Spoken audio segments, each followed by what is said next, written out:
Greetings. So இன்னைக்கு நம்ம என்ன டிவோஷனில் பார்க்க போகிறோம்னா, கர்த்தர் நம்மளுடைய தேவைகளை நமக்கு முன்பாக அறிந்தவராக இருக்கிறார். அது மட்டும் இல்லாமல் நாம் நம்மளுடைய தேவையை அறிவதை காட்டிலும் கர்த்தர் அதை மிகவும் அதிகமாக அறிந்திருக்கிறார் என்பதை நம்ம பார்ப்போம். இப்போது அதற்கு நம்ம ஆதியாகமம் 2வது அதிகாரத்தில் நம்ம பார்க்கலாம். ஆதியாகமம் 2வது அதிகாரத்தில் என்ன நடந்துட்டு இருக்குன்னா, ஆதாம் பெயர் கொடுத்துட்டு இருக்கான்.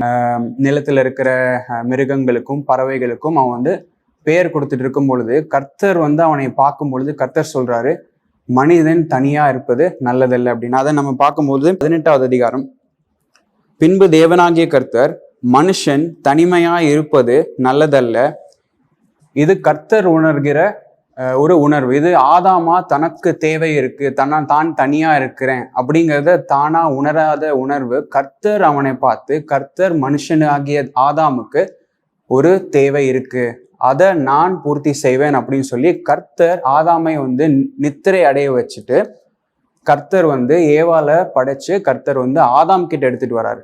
இது ஆதாம் கர்த்தர் கிட்ட போய், கர்த்தாவே நான் தனியா இருக்கேன், எனக்கு ஒரு தேவை வேண்டும் அப்படின்னு ஆதாம் கேட்கல.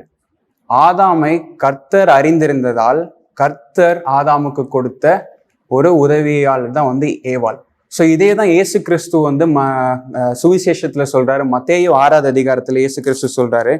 மத்தேயு 6வது அதிகாரத்தை திருப்பணும்னா, மத்தேயு 6வது அதிகாரத்துல நாம் என்னதை உண்போம் என்னதை உடுப்போம் அப்படின்னு கவலைப்பட வேண்டாம்னு இயேசு கிறிஸ்து சொல்றாரு. அதுக்கப்புறம் நம்ம பார்த்தோம்னா, ஒரு 2-3 வசனம் கழிச்சு பார்த்தோம்னா இயேசு கிறிஸ்து என்ன சொல்றாருன்னா, முதலாவது தேவனுடைய ராஜ்யத்தையும் அவருடைய நீதியையும் தேடு, பின்பு எல்லாம் கூட கொடுக்கப்படும் அப்படின்னு சொல்றாரு. இதை நம்ம எப்படி எடுத்துக்கணும்னா, ஒரு விசுவாசிய கர்த்தர் அதிகமாய் நேசிக்கிறார்.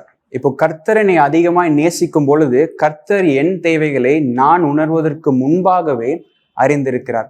ஸோ நம்ம எப்போவுமே யோசிச்சுட்டு இருப்போம், நான் என்ன பண்ண போறேன், எனக்கு இது தேவை இருக்கு, அது தேவை இருக்கு. பட் கர்த்தர் நம்மளுடைய தேவைகளை அதிகமாய் அறிந்திருக்கிறார். நம்ம ஜெபத்துல எடுத்துட்டு போறதுக்கு முன்பாகவே கர்த்தர் அதை அறிந்திருக்கிறார். கர்த்தர் நம்மளை அதிகமாய் நேசிக்கிறது நிமித்தமாக நமக்கு உண்டான தேவைகளை அவர் பார்த்து கொள்வார். அதை காட்டிலும் அதிகமாக கர்த்தர் நமக்கு செய்வார். அதுதான் நம்ம இன்னைக்கு டிவோஷன்ல பார்க்கிறோம். தேங்க்யூ.